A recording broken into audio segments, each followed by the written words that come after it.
Hi, I'm Ian McCollum, and I teach tuba and euphonium at the University of North Carolina at Charlotte, and I'm going to play the Adagio and Allegro movements from Handel's Sonata No. 7.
Hi, my name is McCollum, and I teach tuba and euphonium at the University of North Carolina at Charlotte.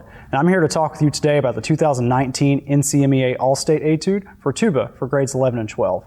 This is the Adagio and Allegro movements from Handel's Sonata No. 7. So the first thing that you might notice about this etude is that there's a lot of trilled ornamentation throughout the music in both movements. It's likely that you know what a trill is, the rapid alternation between two notes. However, it's important to note that these are Baroque trills. And these trills will start on the beat, but they will start on the trilled note or the note stepwise above. For instance, in measure 2, we have our first trill, and it's written over G. That trill is going to be between G and A flat. However, we're going to start that trill on the beat on A flat. So you might not think it, but tempos are particularly problematic in this etude. The first movement is very, very slow. Eighth note equals 66, and we want to make sure that the eighth note gets the beat. So the first note in the entire work, the dotted quarter, gets held for 3 beats, not a beat and a half. The second movement is marked at 96, but it also says Allegro. 96 is not a fast tempo, it's more of a stately tempo, and it would be best if it was interpreted this way. The problem with both of these tempos is that they like to go in their own extremes. So the first movement, as you get more comfortable with it, you're going to want to play slower and slower. And the second movement wants to go faster as you get more comfortable with it. So it's very important that you practice with a metronome at all times. That way, when you come to your audition, you're playing right in the pocket of the written tempo. Throughout the work, but primarily in the second movement, there's lots of angular writing. And by this, I mean there are large skips and leaps melodically. It becomes difficult to put these ideas together and make them flow in a phrase. What I'm going to recommend that you do is be able to sing all of the material. This is going to help your note accuracy and confidence. After you can sing all of the material, I highly recommend you buzz on your mouthpiece or a mouthpiece rim. This is really going to help connect everything throughout. Movement 2, there's a lot of potential for playing choppy phrases. And this is because Handel uses very short 6 and 7 note motifs, and he strings those together to form phrases. And so we want to make sure that these are nice and connected. How we do that is that the quarter notes before the eighth note rests, we're going to make sure that we play those all the way to the rest. This puts the ideas as close together as they can, and the phrases are going to be much longer as a result. As far as dynamics go in this piece, we want to make sure that we have a clear distinction between our forte, our mezzo forte, and our piano, because there are a lot of subito dynamic changes in this work, and we want to make sure that these changes are clear to the judges that listen to your audition. In the second movement, there are lots of long, gradual dynamic changes that take place over several measures. And a really good example of this is measure 13 through measure 17 of the second movement. And so we have piano marked right before 13 here, but we don't have another dynamic marking until the end of measure 17 at forte. So what I'm going to recommend you do is write in checkpoint dynamics. And so at the end of 15, I would write a mezzo piano. And at the end of 16, I would write a mezzo forte. That lets me know that I shouldn't get to forte until all the way at the end of measure 17. That's really going to help your audition come out much more clear and musically. So a mark of the second movement is the repeated markings that we have. And so the first section, it's written out, but it is a repeat of measures 1 through measure 19. That material repeats further. And then we have a repeat between measure 39 and measure 57. There's an endurance aspect to this that we want to make sure that we're ready for our audition. That's a lot of playing with no rest.